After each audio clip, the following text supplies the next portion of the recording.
सन 1922 में एक आदमी की मौत हो जाती है उसके परिवार समेत नौकरानी के साथ। लेकिन दोस्तों हैरानी की बात तो यह है कि एंड्रियास को अपने मौत के कुछ दिन पहले कुछ अजीब सा महसूस हो रहा था। हेलो दोस्तों, मेरा नाम है आयुष मिश्रा और आप देख रहे हैं एआर फिक्शन। दोस्तों आखिर एंड्रियास के साथ क्या हुआ था जिसके कारण उसकी मौत हो गई? आपके सभी सवालों के जवाब मिलेंगे, लेकिन उससे पहले अगर आप चैनल पे नए हैं तो चैनल को सब्सक्राइब और वीडियो अच्छा लगे तो वीडियो को लाइक करना ना भूलिएगा। तो वीडियो को शुरू करते हैं। तो जैसा कि मैंने आपको बताया कि इस कहानी की शुरुआत होती है 1922 में मार्च महीने में। म्यूनिख से 70 किलोमीटर दूर बावेरियन इलाके में फार्म हाउस पर एंड्रियास गुबर नाम का एक आदमी रहता था। उसकी उम्र लगभग 63 साल की थी।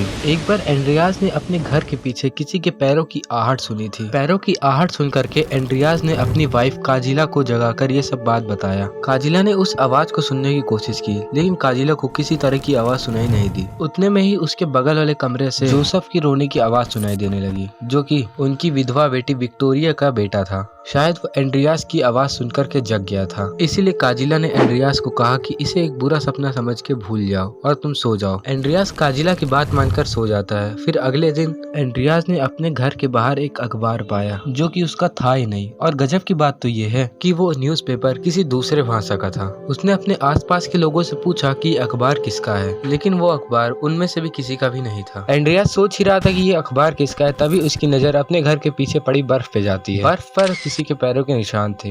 लेकिन दोस्तों हैरानी की बात तो ये है कि उसके घर के पीछे कोई जाता ही नहीं, क्योंकि उसके घर के पीछे कांटे थे। लेकिन एंड्रियास ने अपने तसल्ली के लिए लोगों से पूछा कि ये पैरों के निशान किसके हैं, तो सभी का आंसर एक ही था, नहीं। अब वही हुआ जिस चीज का एंड्रियास को डर था, यानी उसके घर से भी कोई नहीं गया था। तो अब वो पैरों के निशान किसके थे? अब एंड्रियास की नौकरानी भी ये बोलने लगी थी कि अब मैं इस घर में काम नहीं कर सकती, क्योंकि इस घर में आत्मा का साया है। क्योंकि इस घर में डेली कुछ न कुछ होता ही रहता है। कभी किसी के पैरों के चलने की आवाज सुनाई देती है, कभी घर के पीछे पैरों के निशान आ जाते हैं। क्या दोस्तों सच में उस घर में किसी भूत प्रेत की साया है? अगर किसी की आत्मा की साया है तो किसकी है? कहीं वो विक्टोरिया के हस्बैंड की तो नहीं? वैसे दोस्तों अगर मैं अपना पर्सनली बताऊं तो मैं किसी भूत प्रेत जैसी चीजों पे विश्वास नहीं करता हूं, लेकिन कभी कदार कुछ केस पढ़ने के बाद वो हमें डाउट में डाल ही देती है। वेल दोस्तों ये था वीडियो का पार्ट 1, और पार्ट 2 देखने के लिए वीडियो को लाइक और चैनल को सब्सक्राइब करना ना भूलिएगा।